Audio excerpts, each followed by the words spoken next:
Et Erev Tov à toutes et à tous, on est content de se retrouver avec le Rav Ethan Fison, un cours qui est proposé par Midreshet Yehuda Manitou.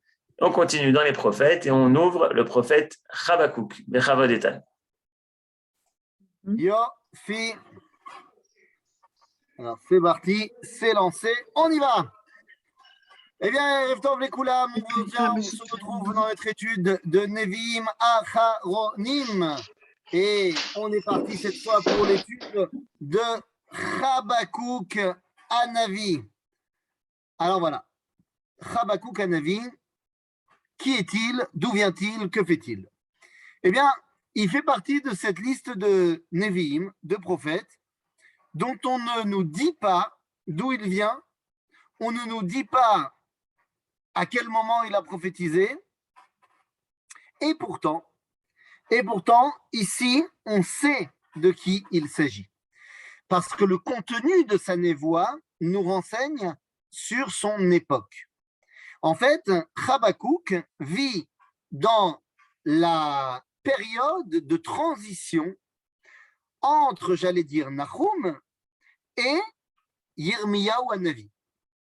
Nos sages vont même aller très loin en disant que Habakkuk Hanavi n'est autre que le bébé que Elisha a ressuscité.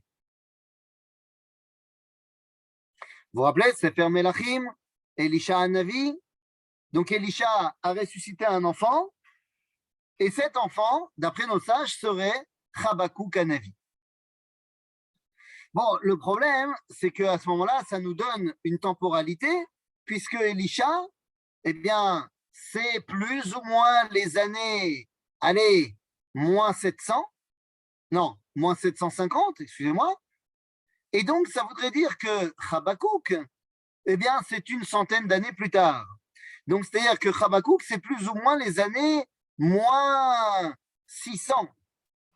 Et donc, nous sommes dans la période de transition entre, d'un côté, la chute de Ashur, qu'on a évoqué dans le Sefer de Nahum, Ken Massa Ninvé, comme on avait évoqué la semaine dernière. Nahum parlait de la déchéance de Ninvé.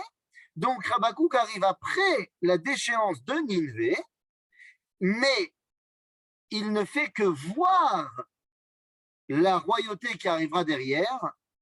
Elle n'est pas encore véritablement en place.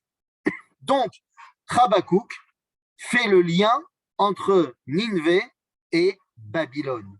Car effectivement, la royauté qui va arriver après Ashur, eh bien, c'est Babel. Ça aide. Maintenant, avant de rentrer dans le texte de Habakkuk, il faut bien comprendre une chose. A priori, Ninvé, c'était pas des tzadikim. Là, c'est ce qu'on a vu. Et donc, Ninvé ont été des persécuteurs, Chabal al-Azman. Pour nous, il s'agit de Aseret Ashvatim qui ont été emmenés en exil et des tribus du Nord. Donc, si Ninvé est tombé et que maintenant on accueille son successeur, eh bien, on devait être très content. Ça ne peut pas être pire que Ninvé. Eh bien, si. On va voir que ça va être pire que Ninvé. Et Habakkuk Hanavi est le prophète qui voit dans son esprit prophétique, ça n'est pas encore le cas, je le répète, mais qui voit l'avènement de Babel.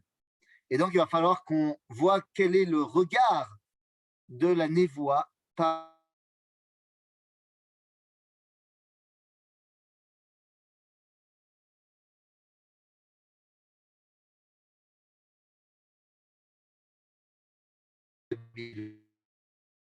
Amasa Asher Chaza Mara nous enseigne dans le traité de Megillah que lorsqu'il y a un prophète dans le Tanakh où on nous dit, hop là, on m'entend, c'est bon? Ouais. Ouais, on a eu un problème, mais là, ça va mieux. Attends, voilà, ça va être mieux comme ça. Non, ça devrait être mieux comme ça. Voilà. Yofi. Donc, la Gemara dans la série de Megillah nous dit la chose suivante. Stam Navi Mirushalayim. Ok, c'est un grand principe de de la névoie que si on ne nous dit pas d'où vient tel ou tel prophète, c'est-à-dire si on ne nous dit pas clairement quelle est la ville de naissance ou où est-ce qu'il habite, eh bien ça veut dire qu'il vient de Jérusalem. Donc, Stam Navi Mirushalayim. En d'autres termes, ici, Habakkuk Navi, eh bien, on ne nous dit pas d'où il vient, ça veut dire qu'il est à Jérusalem. Nos sages vont également nous dire, et ça correspond à ce qu'on disait il y a 2 minutes, par rapport au fait qu'il soit le fils Elisha a ressuscité, eh bien, Habakkuk prophétise toute sa prophétie durant le règne de Ménaché, Melech Yehuda. Et c'est aussi une des raisons pour lesquelles, eh bien, on ne fait pas mention du roi qui règne à l'époque de Habakkuk. Car oui, vous savez que dans tous les prophètes, on nous dit Dvar Asher Chazon Ishayahu ben Amot, Asher Chaza Bime Yotam Meachar Cheskiyahu V'chadom. D'habitude, quand on nous dit le prophète a prophétisé à l'époque de tel ou tel roi, c'est pour mettre en valeur la malchoute, pour dire que la névoie a un lien direct avec la meloucha. Car la meloucha, la royauté, la souveraineté, c'est ce qui permet de dévoiler à Kadosh Baruch Hu Ba'olam Hazeh. Et donc, la névoie va de pair avec cela. Normalement, c'est normal. Mais là, comme il s'agit de Ménaché, Melech Yehuda, qui n'a pas été le plus grand des tzadikim qu'on ait eu, eh bien, on ne veut pas ici le mentionner. Bon, il faudrait un jour peut-être qu'on s'arrête sur Ménaché, Melech Yehuda, mais c'est quand même le roi qui a le plus régné de toute l'histoire d'Israël. Et ça, c'est pas rien. Ménaché a régné durant 55 ans. C'est pas rien, c'est énorme. C'est plus que David, plus que Shlomo. Et Habakkuk vit à son époque. Alors, Amasa Asher Chaza Habakkuk Anavi. Adana Hashem Shavati Velo Tishma. Ezak Elecha Hamas Velo Toshia. Mazé Hamas, alors juste, je voudrais que les mots soient clairs. Hamas, ici, c'est marqué violence. Zelo Nachon. Hamas, ça ne veut pas dire violence, ça veut dire, ici en l'occurrence, ça veut dire l'injustice. C'est Avel. C'est un drame qui est en place. Donc le prophète Habakkuk dit, mais Ribono Shel Olam, jusqu'à quand je parle et t'écoutes pas? Qu'est-ce que c'est que cette phrase-là? Moi, je parle à Dieu 3 fois par jour depuis pas mal d'années et il m'a toujours pas répondu. Ça veut dire qu'il y a une grande différence entre le monde des prophètes et le mien. Les prophètes, quand ils parlent à Dieu, ben, ils s'attendent à ce que Dieu réponde. Ça peut paraître révolutionnaire, mais c'est une réalité. Donc il dit, Adana Hashem Shavati velo tishma, Ezak elecha Hamas velo toshia. Jusqu'à quand je vais parler et tu n'entends pas ou tu ne me réponds pas? Lama tar'eni aven ve'amal tabit ve'shod ve'chamas lenegdi ve'yiriv umadon issa. Ici, Habakkuk dit, voilà, je suis en train d'être témoin dans ma prophétie, dans ma névoie, d'un drame qui est en train de se mettre en place. Donc, on va parler de l'avènement de Babel, et c'est ça le drame dont Habakkuk est témoin. Nous dit Habakkuk à Navi, tu sais ce qui va se passer? C'est toi qui m'as donné la névoie de Babel. Eh bien, tu sais ce qui va se passer avec Babel? Alken tafug Torah. Mazet tafug Torah. Pag tokef. Va être, comment dire en français, pag tokef, qu'elle est périmée. Alken, à cause de ce que j'ai vu de Babylone, ta Torah deviendra obsolète. Velo yetze lenetzach mishpat. Et la loi éternelle de la Torah ne sera pas entendue. À quoi Habakkuk fait-il référence ici? Eh bien, c'est très simple. Il fait référence à ce qui va être marqué plus tard dans le livre de Echa, dans les Lamentations de Jérémie, où là, le prophète nous dira clairement Malka vesarea bagoïm en Torah. Ça, c'est un verset qu'on oublie. Mais Babel, ils vont faire quoi dans leur vie? Eh bien, ils vont détruire Jérusalem, détruire le Beth Amikdash, nous envoyer en exil. Eh, c'est pas rien, Babylone. Or, nous dit Yirmiyahu Hanavi, à l'époque des événements, Malka vesarea bagoïm, donc Am Israël est en exil, en Torah. C'est-à-dire que lorsque on est bagalout, en Torah. Aïe, aïe, aïe, aïe, aïe, aïe, aïe. Et ici, c'est repris par Habakkuk Hanavi. Alken tafuk Torah velo yetze lanetzach mishpat. Et là, je vous entends venir. Oh là là, je vous vois venir. On en avait déjà parlé d'abord. Comment tu peux dire qu'il n'y a pas de Torah en Chutz Laaretz? Mazé.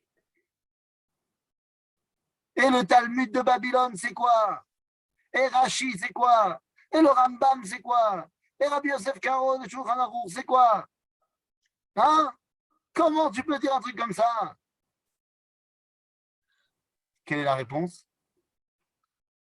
Pas la même chose. La réponse est très simple. C'est quoi? Non, la réponse est très simple. C'est que toute la Torah qu'on a réussi à produire Bechutz Laaretz n'est que l'explication de la Torah qui avait été déjà donnée en Eretz Israël. Que ce soit le Talmud, l'explication de la Mishnah, que ce soit les Rishonim qui essayent d'expliquer le Talmud, et ainsi de suite, et ainsi de suite. C'est-à-dire que Besofo Shel Davar, il manque quelque chose de fondamental quand on est Bechutz Laaretz. Nous dira le prophète Yecheskel, לא למענכם אני עושה, אלא למען שמי הגדול המחולל בגויים. זה חילול השם d'être בגלות. Parce qu'en plus du fait qu'Am Israël a tzadik ou bagalut, Aracha chogeg. Non seulement nous, on va mal, mais en plus les pourris, eux, ils gagnent. Ça va pas du tout. כי רשע מכתיר את הצדיק, על כן יצא משפט מעוקל. מה? Comment c'est possible? Ça ne marchera pas. C'est le rachat qui détermine la justice. C'est lui qui détermine quelles sont les valeurs. Al ken yetze mishpat meukal. Ça sera un mishpat complètement à l'envers. On peut voir dans le Sefer Daniel quels sont les styles de mishpatim des Bavlim. C'est terrible. Et bien que je te jette Hanania, Michaël, Azaria dans la fosse au lion, et bien que je veuille détruire tout ce qui ne pense pas comme moi, mais ça deviendra la norme. Habakkuk fait face à la montée, pour l'instant pas encore concrète, mais prophétique de Babylone. Il dit, mais c'est terrible Babylone. Ça va amener le Chilul Hashem dans le monde, Babylone. Re'u bagoyim va'abitu ve'itameu temau. Regardez les goyim. Mais vous allez voir, vous allez être complètement surpris. Ki poal poel bimechem lo ta'aminu ki yisupar. Vous n'allez pas y croire. De quoi on parle? On parle de la destruction du temple. On parle de la destruction de Jérusalem. Allez, n'oubliez pas dans quelle ambiance se trouvent les Bnei Israël à Jérusalem. Ils viennent d'être sauvés de Sancheriv. Quelques 50, 70 ans auparavant, il y a eu la plus grande armée du monde qui est venue faire le siège de Jérusalem. Et ils n'ont pas réussi à nous battre. Et ils ont été tués, Bassof. Et donc, si tu veux, pour tous les Bnei Israël, la chose est entendue. Quoi qu'il arrive, Jérusalem ne risque rien. Dit le prophète Habakkuk, Talom Evin, vous allez être complètement pris de court. L'otaminu qui soupar.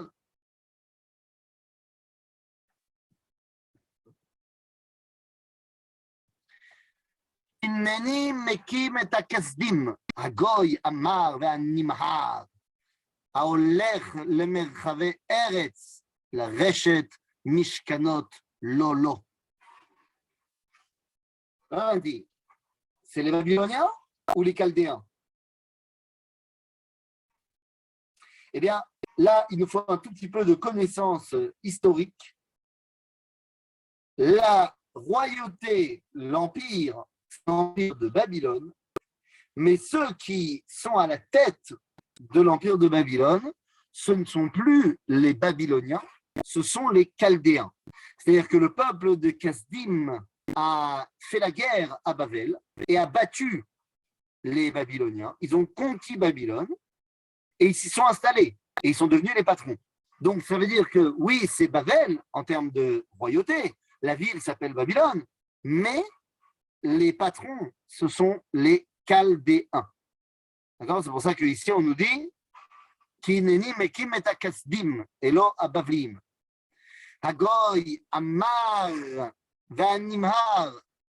Mazé mar, c'est, on sait, ils sont durs. Venimhar, ils prennent pas le temps de réfléchir. Aoler le merchave eretz. Tout ce qu'ils font, c'est grandir dans leur conquête. La reshet mishkanot lolo. Et ils conquièrent des palais, des temples qui ne sont pas à eux. Voilà ce qui est en train d'arriver. Voilà, enfin, ce qui est en train d'arriver, ce qui est en train d'être prévu par Habakkuk Henry. On est face à un peuple impérialiste qui veut dicter sa loi à tout le monde antique. Entre parenthèses, c'est ce qui va se passer. Ben oui, vous le savez bien, c'est ce qui va se passer. C'est ce que les Babyloniens vont faire. Et donc, Habakkuk ne peut pas se taire. Hayom, c'est venora. Ou, mimeno mishpato useeto yetse. C'est un peuple, c'est chaldéen, c'est babylonien, c'est un peuple terrible. Et venora, il y a une grande crainte face à eux. Car c'est finalement, eh bien, son mishpat qui va sortir pour tout le monde. Les Chaldéens et les Babyloniens, de manière plus générale, eh bien, vont dicter la civilisation humaine pendant à peu près, allez, combien de temps? À votre avis, combien de temps les Babyloniens règnent sur le monde? Allez, on balance un chiffre. Combien de temps Babylone règne sur le monde? Qui dit mieux? Qui dit mieux? Centaine d'années. Une centaine d'années. Qui dit mieux? 400 ans. 400 ans, allez. Les Babyloniens règnent jusqu'au Beth Amikdash à Chéni. Jusqu'au Beth Amikdash à Chéni. D'accord? Ah, donc depuis la destruction du Beth Amikdash à Rishon, jusqu'au Beth Amikdash à Chéni, ça fait combien de temps? 70 ans. 70 ans. Voilà, c'est pas grand-chose. Les Babyloniens, à Botaï, à la destruction du Baït Chéni, il y aura eu les Perses, les Grecs et les Romains. Les Babyloniens règnent sur le monde pendant 52 ans. 52 ans. C'est pas énorme, mais en fait, ils ne vont pas régner 52 ans. Car bien que ce soit d'autres cultures après, d'autres peuples qui dominent, la mise en pratique de la culture babylonienne va résister jusqu'à l'empire grec. C'est-à-dire que même sous l'empire perse, Babylone reste une ville centrale de l'empire. En d'autres termes, les Babyloniens vont tout simplement mettre en avant, pendant près de 300 ans, un mode de vie. Alors très bien. Et c'est quoi ce mode de vie? Ce mode de vie, c'est que Vekalou min merim susav, vechatu mizeeve erev, פסו פרשה, ופרשיו מרחוק יבואו, יעופו כנשר חש לאכול. C'est quoi leur technique? L'expansion. Et ça sera la même chose avec les Perses. Et ça sera effectivement la même chose aussi avec les Grecs. L'expansion. Les chevaux des Babyloniens vont plus vite que les tigres, les léopards. Et ils sont plus rapides encore que... Non, pas plus rapides. Ils sont plus repus encore que les loups du soir lorsqu'ils mangent. Et leurs cavaliers vont partout. Et ils volent tels des aigles pour tout dévorer. En d'autres termes, là où Babylone passe, le monde trépasse. Kuloch lechamas yavo, megamat penehem kadima, vayesov kachol shevi. Ils sont là uniquement pour dominer les autres, s'emparer de leurs ressources et de prendre des esclaves tel le sable du sol, avec une multitude d'esclaves. Nous, Asma aussi, la Shum Davar. Quand on est face à cette puissance-là, il n'y a rien à faire. La reine, Vehu, lui, Nabucodonosor, le chef des Babyloniens, Bamelachim Yitkalas. Mazé. Mazé ou Bamelachim Yitkalas. Quoi ce terme de Yitkales?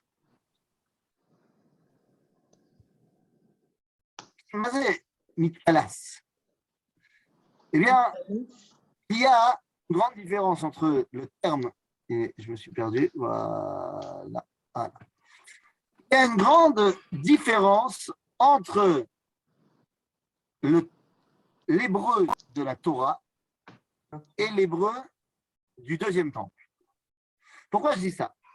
Parce que dans la Tfila, chez les Ashkenazis, on dit par exemple ובכן ישתבח שמך לעד מלכנו אל המלך הגדול הגדול והקדוש בשמיים וארץ. Et puis à un moment donné on dit nous לשבח, לפאר, לרומם, להדר, לקלס. מה זה לקלס? Alors ici, regardez comment ça se traduit. Lekales, dans le texte ici, dans la traduction qu'on a ici, on nous dit se moque. Mais alors, comment ça se fait que ça apparaît dans la Tfila comme étant l'un des qualificatifs de Dieu? Les Faër, les Calès ou le Romain? Eh bien, en fait, c'est très simple. Les Calès, hein? On est dans le verset Yud, Veu Bamelachim Yit Kalas. Eh bien, dans l'hébreu du second temple, les Kalès, ça veut dire rendre beau. Rendre beau Dieu. Parce que ça vient du grec kalos, qui veut dire beau. Aval dans la Torah, Chabakouk Hanavi, il ne parle pas grec. Et donc, qu'est-ce que veut dire le mot Yit Kalas, les Kalès, dans le Tanakh? Eh bien, ça veut dire effectivement se moquer. Et donc, il te dit ici, le prophète Chabakouk, Vehu, attendez, qu'est-ce qui se passe? Qu'est-ce qui se passe? Qu'est-ce qui se passe ici? Je ne sais pas. Excusez-moi 2 secondes, il y a le YouTube qui vient de s'arrêter sans crier gare. Je vais juste le relancer. Voilà, je vais juste le relancer. Mais qu'est-ce que c'est que ce truc? Eh bien, c'est bizarre cette histoire. Très, très, très bizarre, les amis. Donc, nous. Alors, attendez, je le relance parce qu'il s'est arrêté comme ça, sans crier gare, sans prévenir, comme s'il avait le droit de faire ça à YouTube. C'est un scandale. Un véritable scandale. Alors, tac.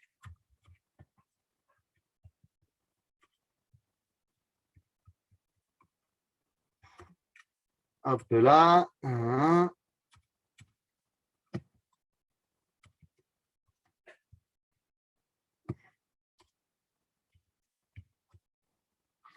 OK.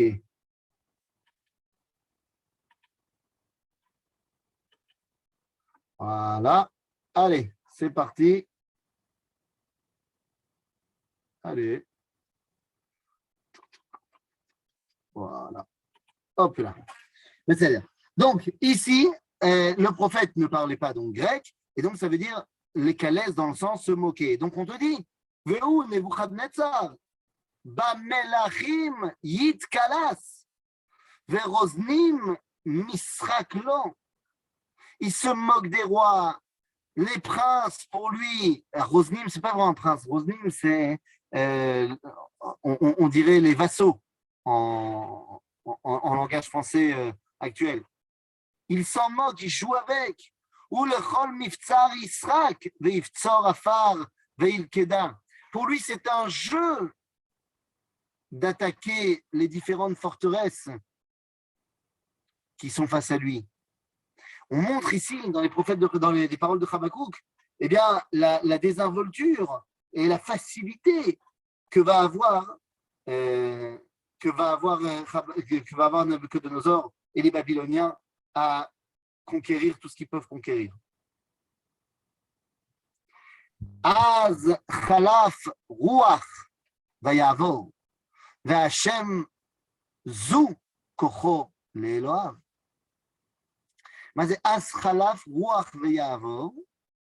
Il passe comme une tempête et il détruit tout sur son passage. Zou kocho le'Eloav. Mazé zou.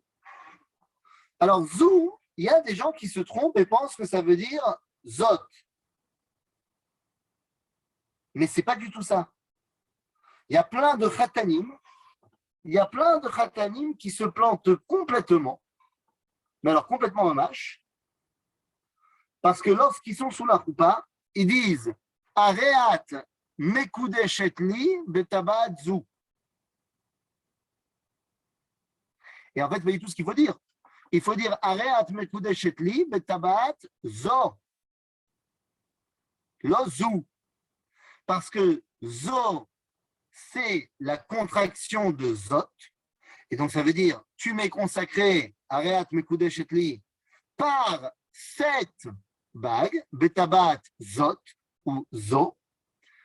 Mais quand tu dis am betabat zo, ça veut dire littéralement tu m'es consacré parce que la bague.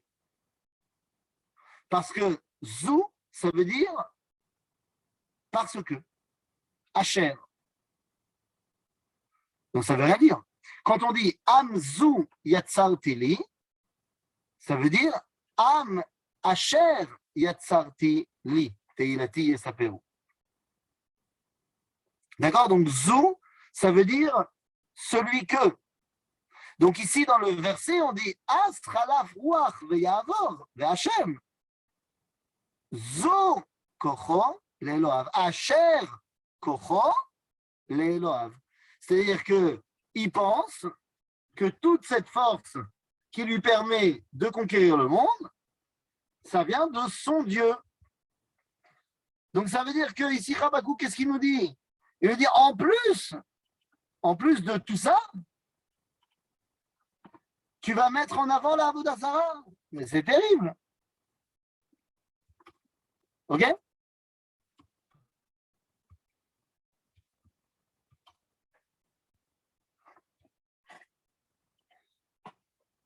Alors, maintenant, une fois qu'on a dit ça, on a l'impression que Habakkuk est un petit peu, comment dire, il dispute un petit peu Dieu. Il lui dit, mais ça ne se fait pas ce que tu fais, pourquoi tu fais ça, nanana.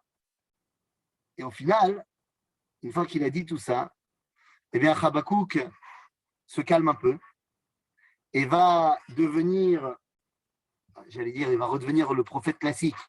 C'est-à-dire qu'il va dire à Kadosh Baruch Hu, ok, 2 secondes, temps mort. Alo ata mikedem, Hashem Elohai Kodeshi, Kedoshi, סליחה. לא נמות. מה זה הלא אתה מקדם? Ça fait très très longtemps que tu as prévu tout ça. Bah, c'est très longtemps. C'est-à-dire quoi, tu as prévu ça depuis très longtemps? Depuis combien de temps il a prévu ça? Rappelez-vous de ce que nous dit le Midrash Rabbah, qui est amené par Rashi au tout début de la Torah. Qu'est-ce qu'il nous dit Rashi? Rashi nous dit Va'aretz haïta tohu vavohu, et nous dit tohu, c'est Babylone. Donc ça veut dire que ça fait déjà très très longtemps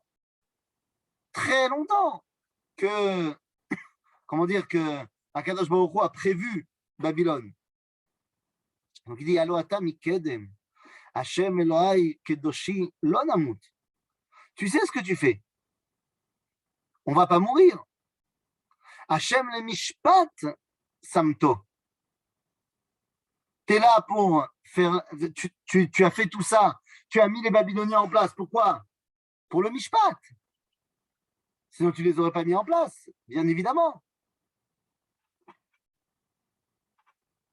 Hashem le mishpat samto.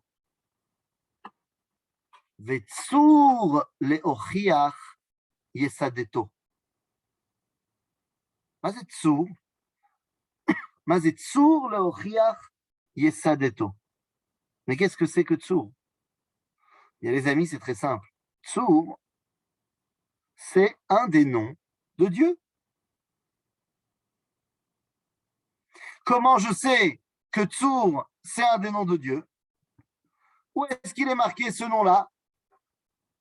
Il est marqué, tout simplement, ni plus ni moins que dans la déclaration d'indépendance de l'État d'Israël. Tout simplement. Et oui, il y a marqué Bebitachon Betsur Israël dans la déclaration d'indépendance de l'État d'Israël. Non, alors la vérité, c'est que ce n'est pas Habakkuk qui apprend de Ben Gurion, c'est Ben Gurion qui apprend de Habakkuk.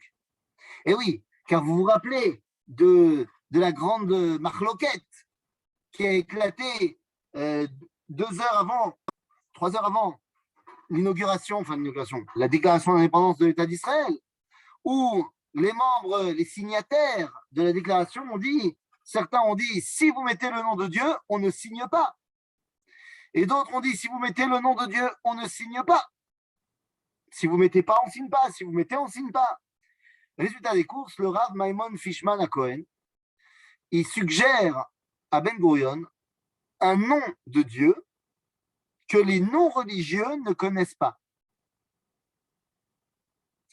Parce que les non-religieux ont arrêté d'étudier le Tanakh, et donc, ils n'ont pas forcément les versets de Habakkuk dans la tête, et donc, quand il y aura marqué Bebitachon Betsur Israël, on ne va pas forcément faire attention qu'on est en train de parler d'Akadosh Baruch Hu. Donc, Mazé Tsur, c'est l'un des noms de Dieu.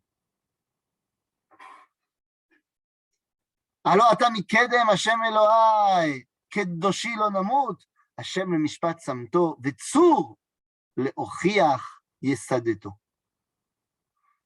Teor enaim mireot ra. Toi, tu as des yeux purs, tu ne peux pas voir le mal.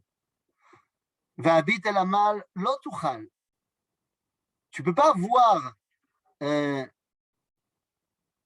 qui est pas juste. Lama tabid bogdim tacharish bevalla rachat tzadik mimeno. C'est-à-dire que toi, Ribono Shel Olam, tu ne peux pas supporter l'injustice. Tu ne peux pas laisser faire ça. Vata'aseh adam kidege ayam. Keremes lo moshel bo. Et là, c'est très dur, parce que ce verset semble être une prise de position, une vraie prise de position de Habakkuk Hanavi envers le Rambam contre le Baal Shem Tov. Il y a une marloquette entre le Rambam et le Baal Shem Tov de savoir est-ce que l'Ashgacha d'Akadosh Baruch Hu est partout, sur tout le monde, ou pas. Pour le Rambam, il n'y a d'Ashgacha pratit que sur les hommes. Et encore, sur les hommes tzadikim. Ou alors, du moins, sur les hommes, par leur qualité d'homme. Pour le Rambam, il n'y a pas d'Ashgacha sur les poissons. C'est-à-dire, tu pêches tel ou tel poisson, Zestam, Akadosh Baruch Hu Bichlal Lo Nimtza Sham. Il y a tel ou tel poisson qui meurt, Zélo, Dieu il s'en fiche. Ah, il y a une Ashgacha Klalit qui va faire en sorte que les saumons ne vont pas tous disparaître de la planète. Mais Ashgacha Pratit sur chaque saumon, d'après le Rambam, Shum Davar. Donc dit le Baal Shem Tov, non mais qu'est-ce que tu racontes, monsieur Rambam? Il y a évidemment une Ashgacha sur chaque chose, sur chaque feuille qui tombe de l'arbre, la direction qu'elle va prendre pour tomber de l'arbre, c'est Ashgacha. Donc, marloquette entre le Rambam et le Baal Shem Tov. Ici, Chabakouk va dans le sens du Rambam. Ou alors peut-être c'est le Rambam qui va dans le sens de Chabakouk. Parce qu'il a dit Vatas Adam Kidege Ayam Keremes. Kidege Ayam sera Keremes lo Moshelbo. C'est-à-dire, tu vas faire des hommes tels des poissons. Ils vont se faire massacrer, ils vont se faire truc. Zélo méchané. Ils font ce qu'ils veulent. Kulo bechaka e'ela slicha yegoreu bechermo vayafseu bemichmarto al ken yismach veyagil. En fait, ils font ça pour le kiff, les Babyloniens. Quand ils massacrent des populations entières, c'est le kiff. Et tu sais ce qui va se passer quand ils vont réussir tout ça, quand ils vont détruire le Beth Amikdash? Alken yezabeach lechermo. Vayakater lemichmarto. Mais qu'est-ce que ça veut dire? On te dit que ces gens-là, ils vont faire des offrandes à leur filet. C'est-à-dire qu'ils vont ramasser tous les poissons, ils vont tuer tout le monde, et puis après, ils vont rendre un hommage au dieu filet. On a vu ça, par exemple, avec le peuple des Skythimes. Les Skythimes, à la fin de chaque guerre, ils avaient l'habitude de faire une soirée d'hommage à l'épée. Ils mettaient une épée comme ça, l'épée du chef, au milieu du village, et tout le monde faisait des sacrifices devant l'épée, et on rendait un culte à l'épée, qui les avait permis de gagner.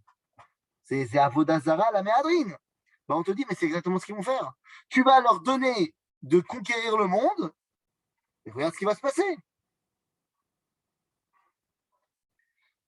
Ki bahemma shamen chelko umachalo beria. Ils sont dans l'abondance de la victoire. Alken yarik chermo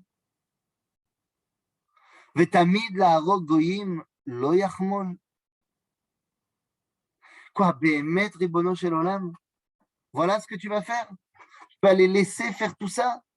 Tu ne vas pas du tout, eh bien, j'allais dire, les en empêcher. Voilà la grande question de Chabakouk dans son premier chapitre. Dans le premier chapitre, Rabotai, Chabakouk fait face à la réalité de sa prophétie. Et là, il faut qu'on y réfléchisse un petit peu 2 secondes. Le prophète vit un drame personnel. Parce que quand tu as des prophètes qui voient des choses qui se passent et qui disent ce que Dieu pense de la situation, c'est une chose. Mais là, ça ne se passe pas encore. Les Babyloniens ne sont pas encore là. Et pourtant, Chabakouk voit la destruction qu'ils vont amener. Et il est le seul, quelque part, à se sentir aussi mal. Il ne sait pas comment prévenir tout le monde, parce qu'il va dire « Ah, les Babyloniens !» Et les mecs ils vont te dire « Mais de quoi tu parles ?» Les Babyloniens, ils sont débarrassés des Assyriens, c'est génial. Et donc, on ne se rendra pas compte du drame que vit Habakkuk Hanavi. Et donc, sa discussion avec Akadosh Baruch Hu est empreinte de tristesse, de mélancolie. Parce qu'il dit, quoi, c'est possible, Béhémet, c'est ça que tu vas faire. Tu vas les laisser tellement grandir et ne pas faire la justice. Eh bien, les amis, c'est à toutes ces questions que Ribono Shel Olam devra répondre dans les chapitres 2 et 3 que nous étudierons Bezrat Hashem la semaine prochaine. À bientôt, les amis. Si vous avez des questions, c'est maintenant. Merci beaucoup. Toda Rabba Eitan. Vous pouvez ouvrir le micro, poser vos questions.